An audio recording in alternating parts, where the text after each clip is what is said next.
बिस्मिल्लाहिर्रहमानिर्रहीम। मेरा नाम है उस्मान और आप देख रहे हैं वर्ल्ड ट्रैवल एंड टूर्स। उम्मीद करता हूं तमाम दोस्त अहबाब खैर वफ़ियत से होंगे। आज की इस वीडियो में हम बात करेंगे चेक रिपब्लिक के विज़िट वीज़ा के हवाले से कि कैसे आप चेक रिपब्लिक का विज़िट वीज़ा अप्लाई करके हासिल कर सकते हैं।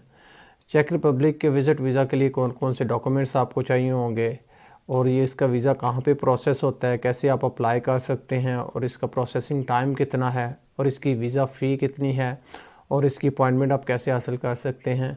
इन तमाम तर पॉइंट को मैं क्लियर करूँगा आज की इस वीडियो में, तो इसलिए वीडियो को पूरा देखिएगा, वीडियो को स्किप मत कीजिएगा।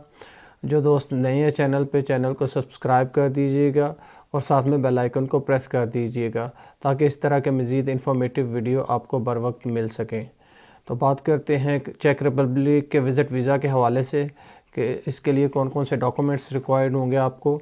तो डॉक्यूमेंट्स में सबसे पहले आपको बैंक स्टेटमेंट जो है वो चाहिए होगी 6 मंथ की, जिसका जो है वो क्लोजिंग बैलेंस जो है वो 1.5 मिलियन से 2 मिलियन होना चाहिए। दोस्तों, पाकिस्तान की करेंसी जैसा कि आपको पता है काफ़ी डीवैल्यू हो चुकी है, इसलिए कम क्लोजिंग बैलेंस में आप इसका वीज़ा अप्लाई नहीं कर सकते। अप्लाई तो कर सकते हैं लेकिन आपको वीज़ा मिलने के चांसेस बिल्कुल कम होंगे अगर आप कम क्लोजिंग बैलेंस में इसका वीज़ा अप्लाई करेंगे। तो इसलिए इस बात का ध्यान किया करें कि आपका जो है वो क्लोजिंग बैलेंस एक हेल्दी अमाउंट होनी चाहिए, क्योंकि पाकिस्तानी करेंसी जो है वो उसकी काफ़ी डीवैल्यू हो चुकी है। तो इसलिए क्लोजिंग बैलेंस आप कोशिश करें कि 2 मिलियन के राउंड अबाउट आपके अकाउंट में होना चाहिए और आपका जो है वो बैंक स्टेटमेंट प्रॉपर मेंटेन हुई होनी चाहिए, प्रॉपर ट्रांजैक्शंस हुई होनी चाहिए इसमें। तो इसके अलावा आपको अकाउंट मेंटेनेंस लेटर चाहिए होगा। इसके अलावा जो है वो अगर आप जॉब कर रहे हैं तो आपको अपनी कंपनी से एनओसी चाहिए होगा और इसके साथ साथ आपको सैलरी स्लिप चाहिए होंगी।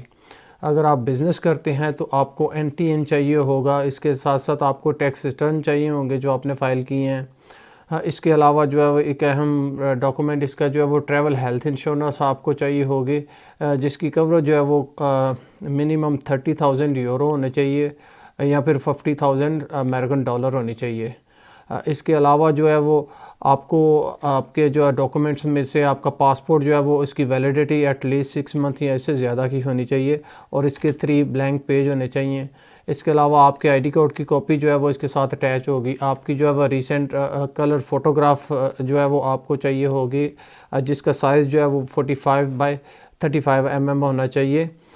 इसके अलावा अगर आप चैम्बर के मेंबरशिप है आपके पास तो आप वो सपोर्टिंग डॉक्यूमेंट में अपनी चैम्बर की मेंबरशिप जो है वो लगा सकते हैं। इसके अलावा अगर आपके नेम पे कोई प्रॉपर्टी है तो आप अपनी प्रॉपर्टी के डॉक्यूमेंट्स जो है वो उनका इंग्लिश में ट्रांसलेट करवा के इसके साथ वो आप जो है सपोर्टिंग डॉक्यूमेंट के साथ के लिए आप लगा सकते हैं। इसके अलावा आपको जो है वो आपकी एफआरसी चाहिए होगी।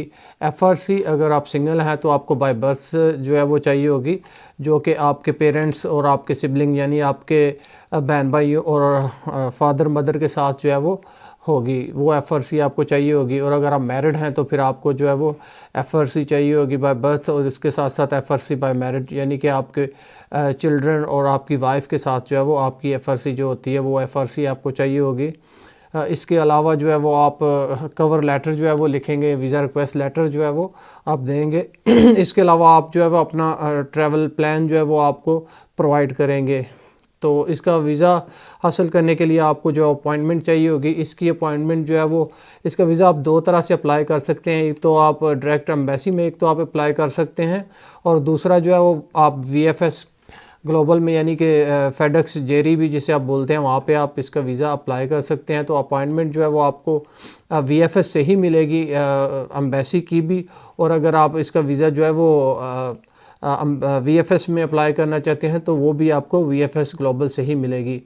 तो इसकी जो वीएफएस ग्लोबल की प्रोसेसिंग फ़ीस है वो ऑलमोस्ट 17 यूरो है, जो कि पाकिस्तानी ऑलमोस्ट 6,000 के राउंड अबाउट जो है वो आपको पाकिस्तानी करेंसी में जो है वो आपको चार्ज किए जाएंगे।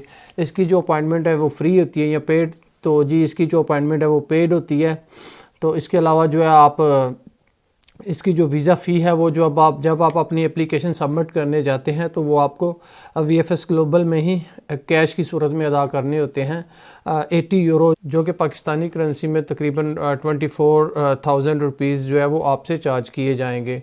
इसके अलावा अगर बात करें इसके प्रोसेसिंग टाइम की, तो इसका प्रोसेसिंग टाइम जो है वो बहुत कम है दूसरे as compare to other Schengen countries. इसका जो प्रोसेसिंग टाइम है वो ऑलमोस्ट 15 से 20 दिन के अंदर अंदर आपको जो है वो आपका पासपोर्ट मिल जाता है, आपको अपना डिसीजन आपका मिल जाता है। अगर बात करें इसके वीज़ा रेशो की, तो इसकी वीज़ा रेशो भी बहुत अच्छी है, क्योंकि अब बहुत कम लोग जो है वो चेक रिपब्लिक का वीज़ा अप्लाई करते हैं पाकिस्तान से, क्योंकि पाकिस्तान में जो है वो लोग ज़्यादातर जो है वो स्पेन या इटली या जर्मन फ्रांस का ही वीज़ा अप्लाई करते हैं, इसलिए बहुत जो है वो एप्लीकेशन बहुत कम सबमिट होती हैं। इसलिए इसकी जो है वो वीज़ा रेशो काफ़ी अच्छी है। इसके लिए जो है वो आपकी प्रोफाइल जो है वो अच्छी होनी चाहिए, फिर आपको जो है वो इसका वीज़ा लाजमी मिल सकता है।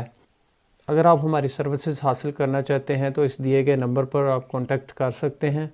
और अगर आपने हमारा चैनल अभी तक सब्सक्राइब नहीं किया तो हमारा चैनल सब्सक्राइब कर दें और साथ में बेल आइकन को प्रेस करते हैं। मिलते हैं नेक्स्ट वीडियो में, तब तक के लिए अल्लाह हाफिज़।